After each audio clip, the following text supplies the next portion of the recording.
Hawks made a big statement in the East last night after a 127-98 blowout win over LeBron's Cavs in Cleveland. Atlanta made 16 of 28 shots from three-point range. Atlanta trailed 50 to 38 in the second quarter, but somehow outscored Cleveland 89-48 the rest of the way. Was this just, Stephen A., more about bad Cavs than good Hawks, in your opinion?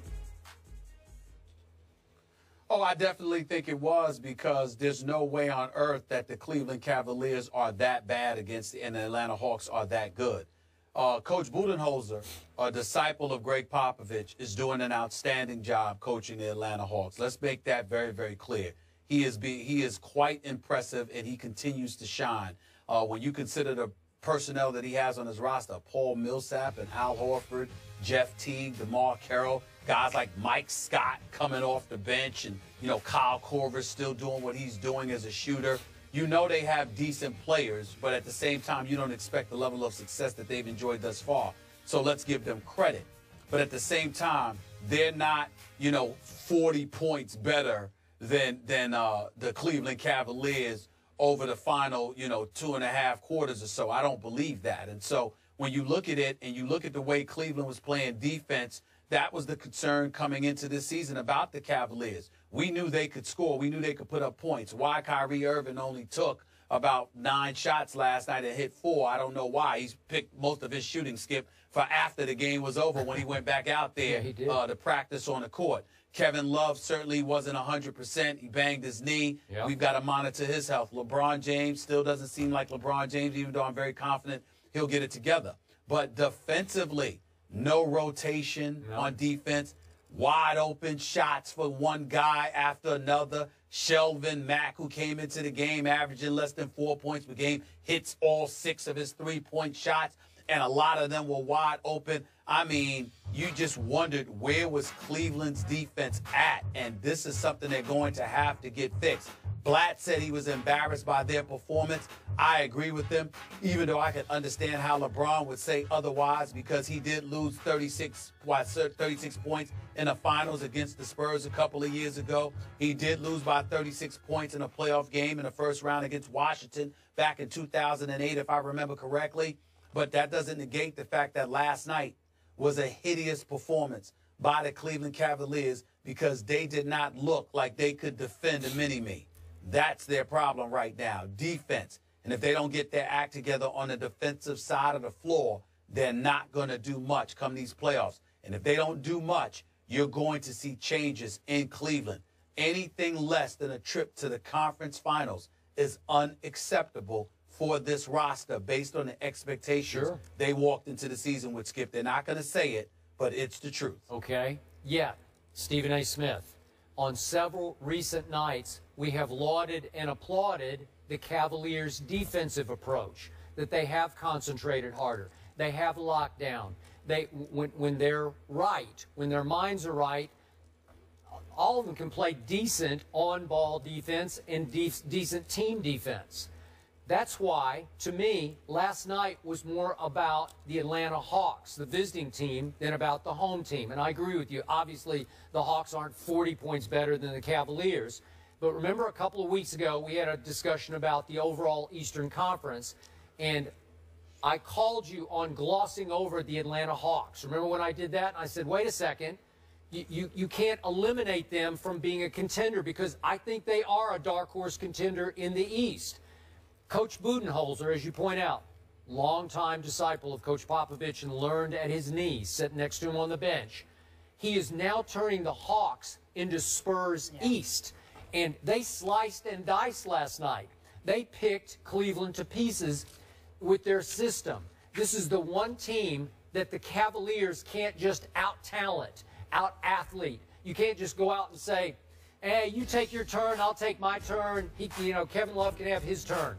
You can't do it against these guys because their system is too good. And by the way, Stephen A., you mentioned Jeff Teague. He didn't even play last night. So that Dennis Schroeder, every time I watch him, the kid from Germany, he's pretty good. He started last night, and I thought he played pretty well. And then all of a sudden, as you point out, Shelvin Mack comes off the bench.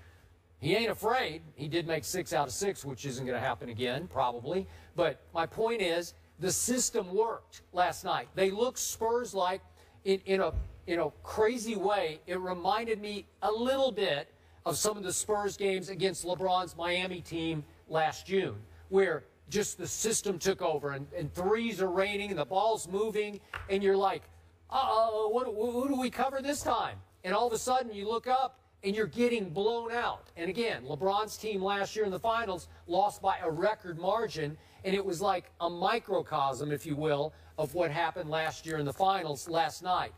This Atlanta team, no joke, not to be taken lightly, and I think they're going to be in the mix as a dark horse contender when playoff time comes.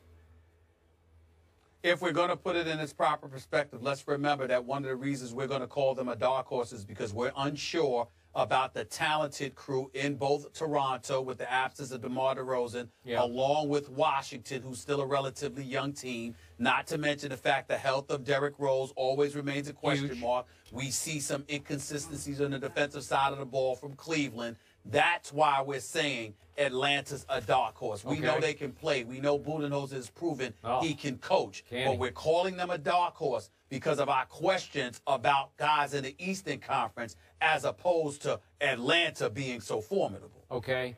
To me, I like Atlanta more than Washington. You prefer Washington. I'm not sure about them. I'm not sure about the system that they have, if you can trust it. Now, Paul Pierce has made it. You make a great point.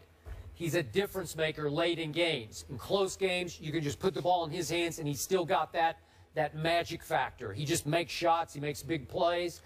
And maybe the Hawks don't have that guy, but they have a better – I think they're a little better coached than – and not that I have any big issues with Washington. I just think they're better coached in Atlanta. Well, I just think you got to think about this. I think John Wall – he can be enigmatic, a bit wild, but he can also be great. I like John Wall. I think Bradley Beal, I think this kid Beal is the closest thing I've seen to Allen Houston. And I think the combination of Nene with Martin Gortat on that front line gives you a size and physicality, not to mention Paul Pierce, the closer. Atlanta does not have that. They don't have his leadership. They don't have that championship pedigree, and they don't have a closer like Paul Pierce. I think that's what gives Washington the edge over Atlanta, even though I think that Washington would need to have a better record so they can have home court advantage if they were to meet. So I still have Cleveland making it to the conference finals, but I must tell you, depending on how it falls out, if Cleveland runs into Atlanta in an earlier round of the playoffs, or who knows, I don't know, maybe in the conference finals for all I know, I think Cleveland will have trouble with Atlanta, and I think a message got sent, an early season message got sent last night that we have the formula to beat you because, well, as Kerry pointed out, that 89 to 48 run, that's preposterous. But they're saying we know how to do this against you guys, even in your own building. That's a pretty big message to send. You can know how to do whatever you want to do, but if you're going to try to derail LeBron James from pursuing another title, I think you're going to have to come a little bit better than the Atlanta Hawks to convince me that that can be done. Stephen A., before we get out of here, we didn't have an opportunity to react to you guys' commercials.